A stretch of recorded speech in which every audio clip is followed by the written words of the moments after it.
Muhammad Subhi Azal Thani alias Beci, tersangka yang masuk dalam daftar pencarian orang kasus pencabulan santri di Ponpes Jombang ini akhirnya menyerahkan diri. Penangkapan Beci berjalan selama hampir 15 jam. Mulai dari upaya polisi menjemput tersangka sejak pukul 7 pagi, namun mendapat perlawanan dari simpatisan di Pondok Pesantren Sidikiyah. Hingga upaya polisi bernegosiasi dengan ayah Beci yang juga pengasuh Pondok Pesantren Sidikiyah, Kiai Haji Mukhtar Muti, yang berjanji mengantarkan putranya langsung ke Polda Jawa Timur. Polisi juga menggeledah sejumlah ruangan di Pondok Pesantren Sidikiyah untuk mencari tersangka dan sejumlah barang bukti. 15 jam upaya penangkapan dilakukan, tersangka kasus pencabulan Beci pun menyerahkan diri kepada polisi hingga dibawa Polda Jatim untuk menjalani pemeriksaan. Sejak jam 8 pagi, kami tetap mengedepankan komunikasi dengan pihak orang tua karena beliau orang yang kami hormati, dan akhirnya pada hari ini yang bersangkutan menyerahkan diri kepada kami untuk ditadbiakan. Baru setengah jam ini, baru setengah jam. Jam 23 ya. Sembunyi di mana, Komandan?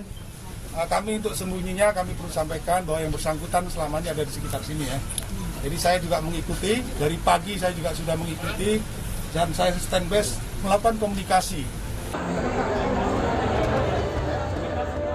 Muhammad Subhi Azal Thani ditetapkan sebagai tersangka sejak tahun 2020.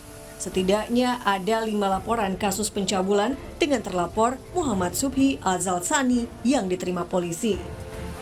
Tim Liputan Kompas TV.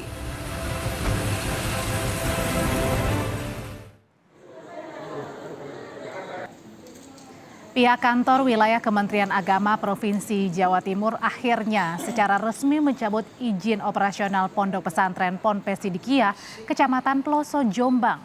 Meski demikian, Kanwil Kemenak Jatim masih tetap akan memfasilitasi para santri yang hingga sekarang masih berada di ponpes itu.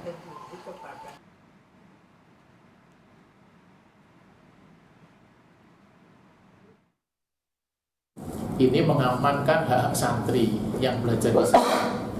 Kami sedang sedang melakukan pemetaan kira-kira santri nanti ini ingin melanjutkan kemana.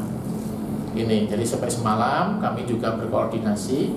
Oleh karena itulah terkait dengan pelaksanaan PKPPS di sana ini isinya sudah dicabut. Informasi lebih lengkap kita terhubung dengan 2 jurnalis Kompas TV, ada Jack Robi di Sidoarjo, Jawa Timur, dan jurnalis Kompas TV Muhammad Syafiuddin di Jombang, Jawa Timur. Tapi kita ke Sidoarjo terlebih dahulu dengan Jack Robi. Jack, ini polisi kan telah menyerahkan Beci ini ke pihak kejaksaan. Bagaimana langkah proses hukum selanjutnya untuk kasus pencabulan santriwati di Jombang? Baik, Audrey, pemirsa, kedatangan MSAT ke Rutan kelas 1 Medaeng ini tiba pada pukul 2 Jumat dini hari tadi. Setelah dilakukan pemeriksaan dan juga pendataan, akhirnya pada pukul 4 dini hari MSAT resmi menjadi tahanan Rutan kelas 1 Surabaya di Kecamatan Waru, Medaeng. Nantinya MSAT ini akan terlebih dahulu masuk ke dalam sel khusus sebelum nantinya masuk ke dalam sel bersama dengan tahanan yang lain.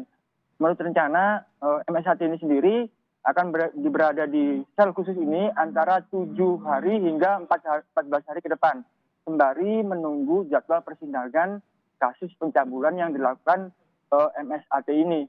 Nantinya ada beberapa pasal yang nantinya akan dijerat, antara lain pasal 285 KUHP junto pasal 65 KUHP ancaman pidana 12 tahun atau pasal 289 junto pasal 65 KUHP ancaman 9 tahun penjara atau pasal 284 junto 65 KUHP pidana penjara selama 7 tahun.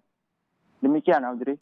Ya, Jack, artinya tersangka ini hanya tinggal menunggu jadwal sidang atau mungkin ada pemeriksaan lebih lanjutan lagi sebelum disidangkan? Ya, menurut rencana, MSAT ini sendiri selama ada di rutan kelas 1 Medaeng ini akan dilakukan pemeriksaan oleh aparat kepolisian.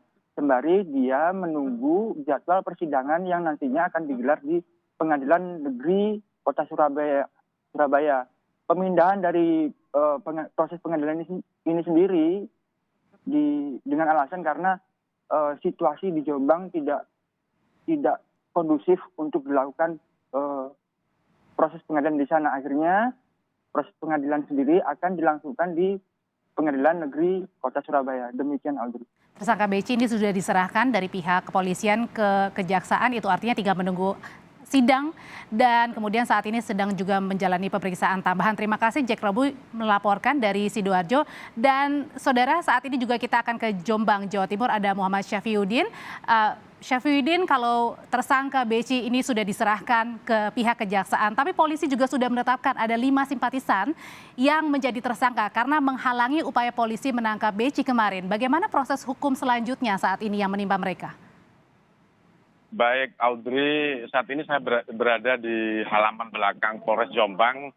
Mungkin bisa terlihat di belakang saya itu ada total 318 orang yang kemarin ditangkap saat proses penjemputan paksa atau penangkapan dari tersangka Muhammad Subki di Pondok Pesantren Sidikiyah Jombang. Nah, total kemarin sebenarnya yang ditangkap adalah 323 orang.